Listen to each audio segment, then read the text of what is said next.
시니어를 위한 명언과 실화 사연의 품격 있는 스파크. 안녕하세요. 저는 65살의 서울에 사는 김영감이라고 합니다.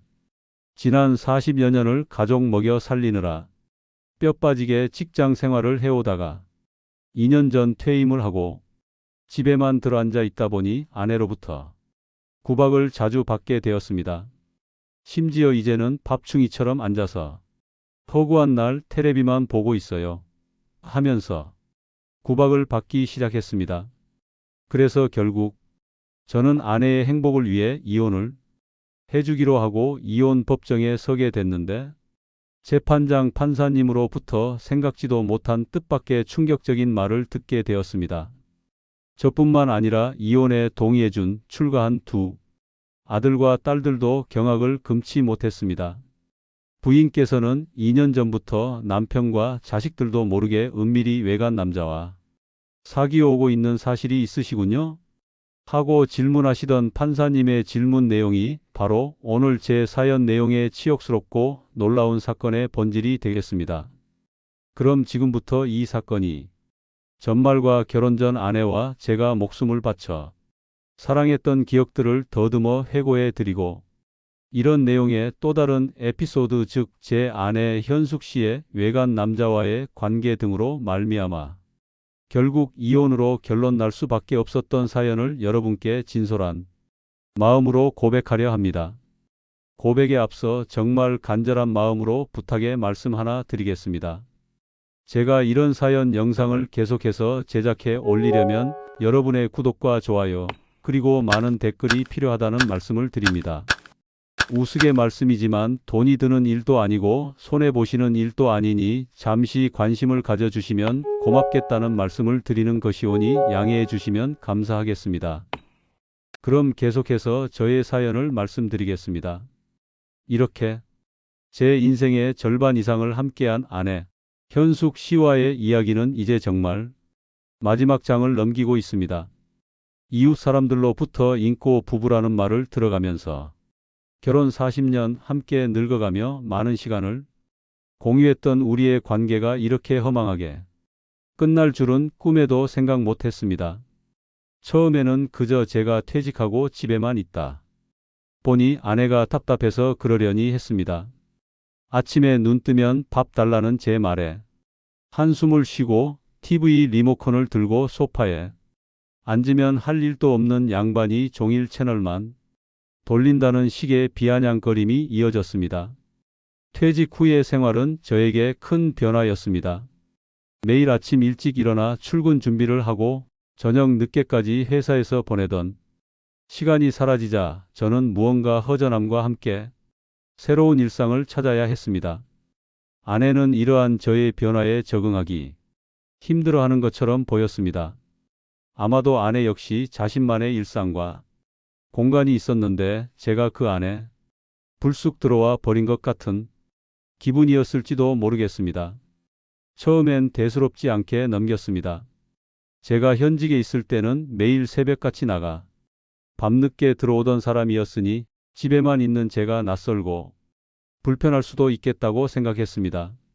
하지만 시간이 지날수록 아내의 불평은 노골적인 비난으로 바뀌어 갔습니다. 당신은 이제 밥값도 못하는 밥충이야. 집에만 있으면서 하는 일이라곤 숨 쉬는 것밖에 없네. 이런 말들이 매일같이 제 가슴을 후벼 팠습니다.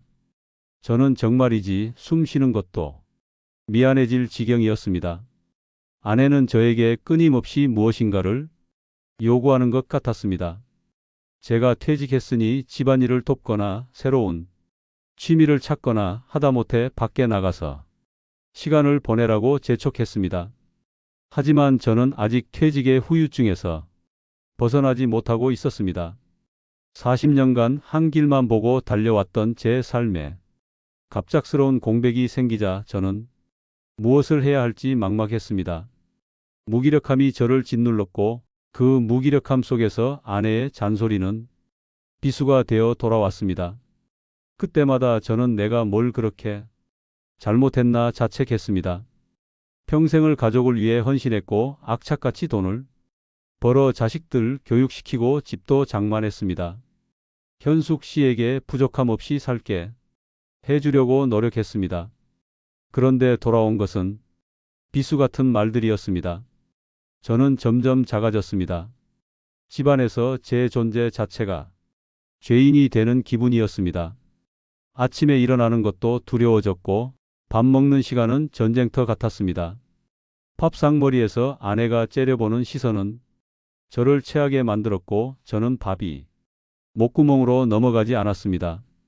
심지어 아침에 제가 눈을 뜨고 거실로 나오면 아내는 이미 차려놓은 밥상 앞에서 저를 기다리고 있었지만 그 표정은 마치 저를 손님 대하듯 차갑고 불편해 보였습니다. 밥 드세요. 이 한마디가 마치 저를 재촉하는 칼날처럼 느껴질 때가 많았습니다. 밥을 먹는 동안에는 아무 말도 하지 않고 오직 숟가락과 젓가락 부딪히는 소리만 들려왔습니다.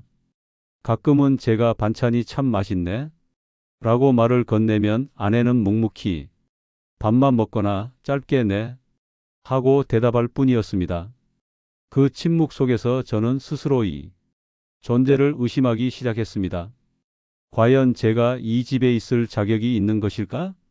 내가 살아있는 것 자체가 아내에게는 짐이 되는 것일까? 이런 생각들이 끊임없이 제 머릿속을 맴돌았습니다. 어느 날 아내가 갑자기 진지한 표정으로 저를 불렀습니다. 심장이 쿵 내려앉는 것 같았습니다. 또 무슨 잔소리를 들을까 겁이 났습니다. 그런데 아내는 뜻밖에도 여보, 우리 이제 그만 각자 살죠. 라고 말했습니다. 저는 제 귀를 의심했습니다. 뭐라고? 지금 무슨 소리 하는 거야? 제가 당황해서 되물었지만 아내의 표정은 너무나 단호했습니다. 그녀의 눈빛은 마치 얼음처럼 차가웠고 어떤 감정도 느껴지지 않았습니다. 당신하고는 더 이상 못 살겠어요. 당신은 내 인생의 짐이 됐어요. 그 말을 듣는 순간 제 가슴은 산산조각 나는 것 같았습니다. 40년 결혼 생활의 종말을 선언하는 아내의 말은 제 인생 전체를 부정하는 것처럼 느껴졌습니다. 지난 세월 동안 제가 쏟았던 노력과 헌신, 사랑이 모두 한순간에 물거품이 되는 듯 했습니다. 마치 거대한 파도가 밀려와 제 모든 것을 휩쓸어 가는 듯한 기분이었습니다. 저는 그 자리에 얼어붙어 아무 말도 할 수 없었습니다. 한동안 멍하니 앉아 있었습니다. 아내의 말은 충격 그 자체였지만 한편으로는 묘한 해방감도 들었습니다.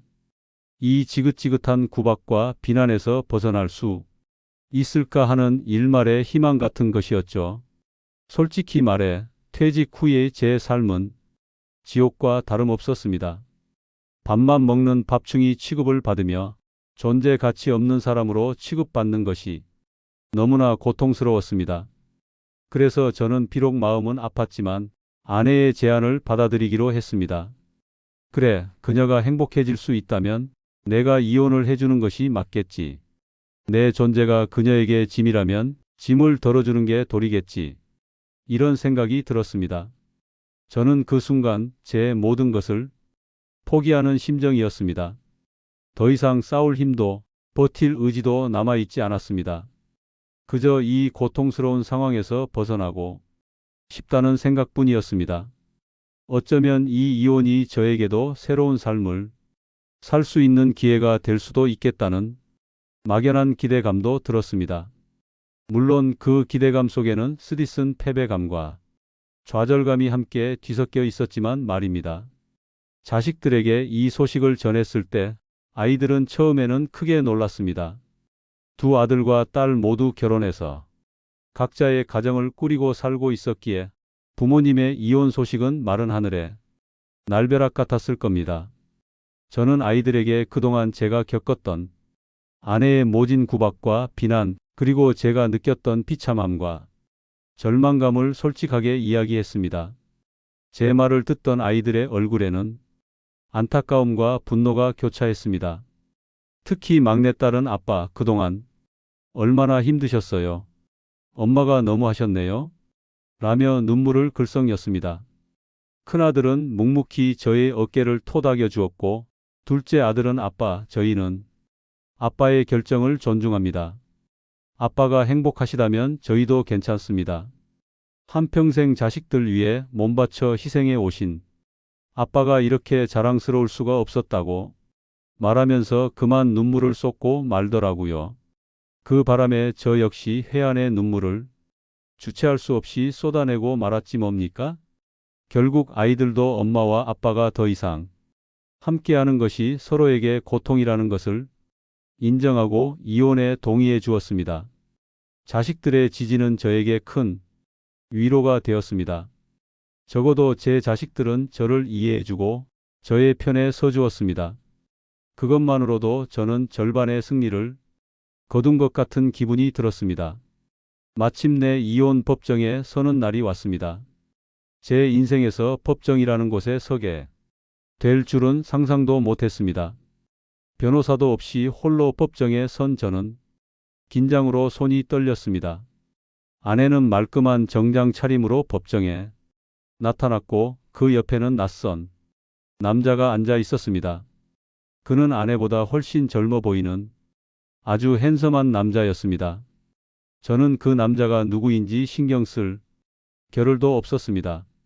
그저 이 모든 것이 빨리 끝나기를 바랄 뿐이었습니다.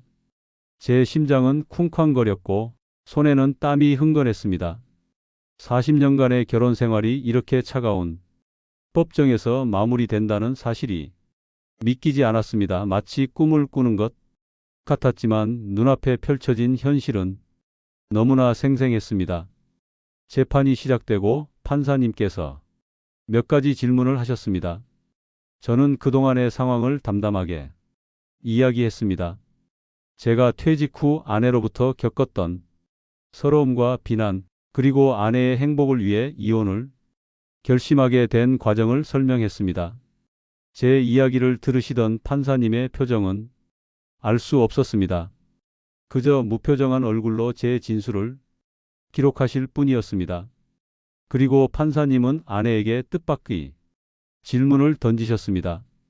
부인께서는 남편분께서 말씀하신 내용에 대해 반론하실 말씀 있으십니까? 하고 말입니다. 그러자 아내는 잠시 머뭇거리더니 한숨을 내쉬었습니다. 아내의 얼굴에는 미묘한 표정이 스쳐 지나갔습니다.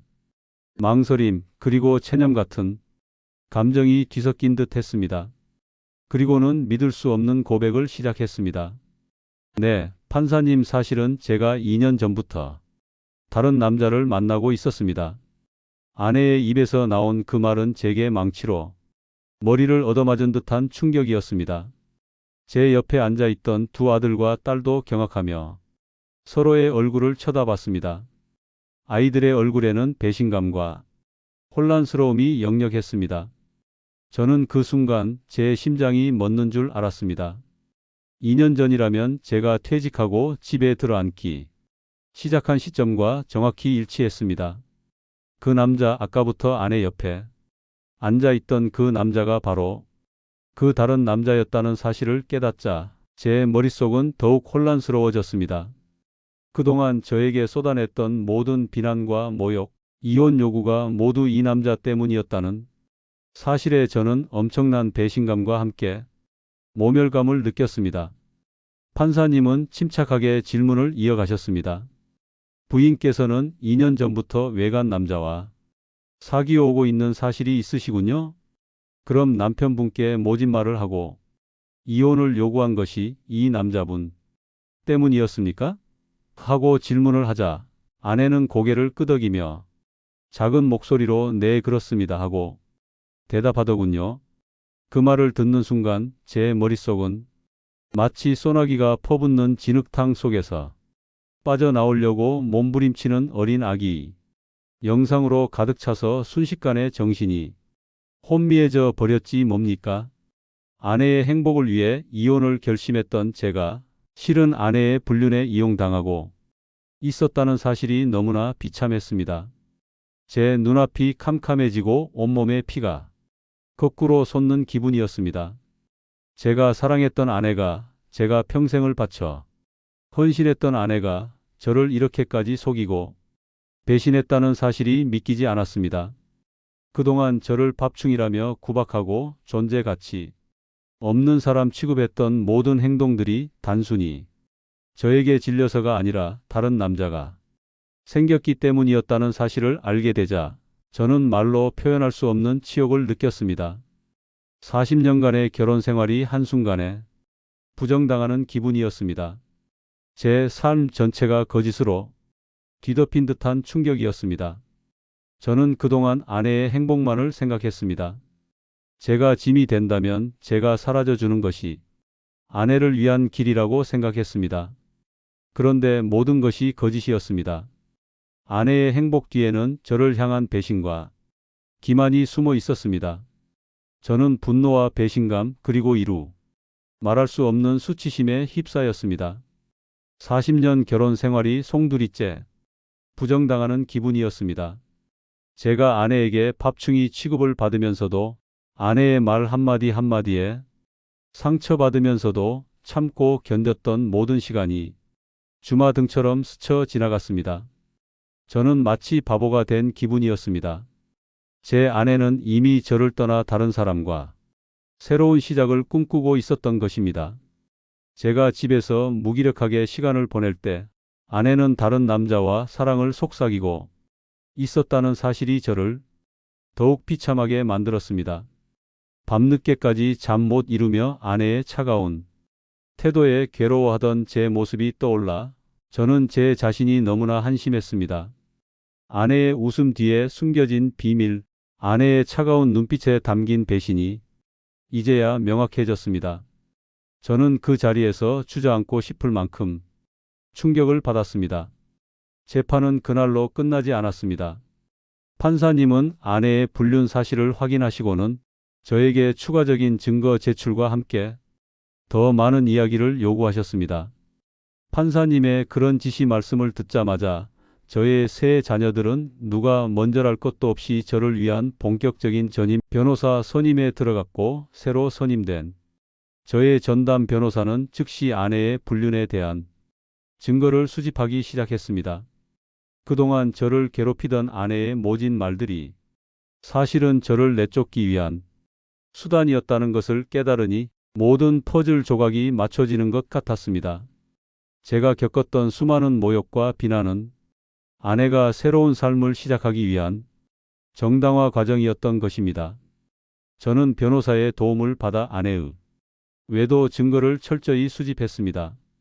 아내가 그 남자와 주고받은 메시지, 함께 찍은 사진, 그리고 둘이 함께 다닌 장소들의 기록들이 차례로 법정에 제출되었습니다. 증거들이 하나하나 드러날 때마다 아내의 얼굴은 창백해졌고 아내의 변호사는 아무런 반박도 하지 못했습니다.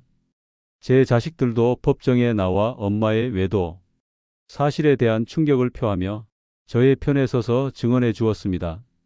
자식들의 증언은 저에게 큰 힘이 되었고 아내에게는 더욱 큰 압박이 되었습니다. 이 모든 과정이 저에게는 고통스러웠지만 동시에 진실을 밝히고 정당한 대가를 받기 위한 필수적인 과정이었습니다. 그 후 몇 차례의 재판이 더 이어졌습니다. 아내는 결국 자신의 불륜 사실을 모두 인정했고 저는 아내에게 위자료를 청구했습니다. 처음에는 아내의 행복을 위해 모든 것을 포기하려 했지만 이 진실을 알게 된 후에는 더 이상 그렇게 할 수 없었습니다. 저는 제가 잃어버린 40년의 시간 그리고 그동안 받았던 정신적 고통에 대한 보상을 받고 싶었습니다. 자식들도 저를 응원하며 엄마에게 책임을 물어야 한다고 입을 모았습니다. 법정에서 아내와 그 남자를 마주할 때마다 저는 분노와 혐오감을 감출 수 없었습니다. 그들의 뻔뻔한 태도는 저를 더욱 자극했고 저는 반드시 정당한 심판을 받게 해야겠다고 다짐했습니다. 저와 아내 현숙 씨와의 어린 시절 첫 만남과 청소년기에 애틋했던 사랑과 결혼, 이 모든 것들을 회상해 보았을 때 더더욱 폐부를 찌르는 배신의 분노가 제 숨을 콱콱 막히게 하고 있었습니다. 그럼 잠시 아내와의 첫사랑 이야기를 통해 제 속마음을 한번 털어놓겠습니다. 저와 제 아내 현숙 씨는 18살 어린 나이에 처음 만났습니다. 물론 제가 1살 위인 19살이어서 늘 오빠 오빠 하면서 저를 따랐습니다. 하지만 현숙 씨와 저는 신분의 차이가 있었다고 해야 하나요? 워낙 가난한 집안의 딸이어서 제법 부잣집에 속한 저의 집에는 함부로 들어올 수가 없었습니다. 당시 저희 부친께서 건축 사업을 크게 하셨기 때문에 경기도 그 지역에서는 원님이라는 별명을 가지고 계실 정도로 집도 넓었고 재산도 많았었지요. 그리고 당시에 저희 집 집사라고 강씨 아저씨라는 분이 저희 집 농사 일이나 건물 관리 등등 잡다한 일거리를 도맡아 해주셨는데 바로 그 분의 따님이 바로 지금의 아내 현숙 씨였습니다. 저희 어머니는 틈만 나면 저에게 저저 신분 천한 집사 딸 현숙이라는 애하고는 가까이 놀지 마라 하시면서 야단을 치시곤 했던 기억이 나는군요. 하지만 어린 마음에 들어 서로 오빠 동생하는 사이로 몰래 만나다 보니 어느덧 정이 들고 그 정이 1살 2살 먹어가면서는 은연중 사랑으로 꽃이 피게 될 무렵이었습니다. 당시 국가적으로 엄청난 쓰나미였던 부동산 가격대 폭락으로 집안이 온통 파산지경이 돼버렸고 그토록 건강하시던 아버지께서 심장마비로 쓰러져 돌아가시게 됐지 뭡니까?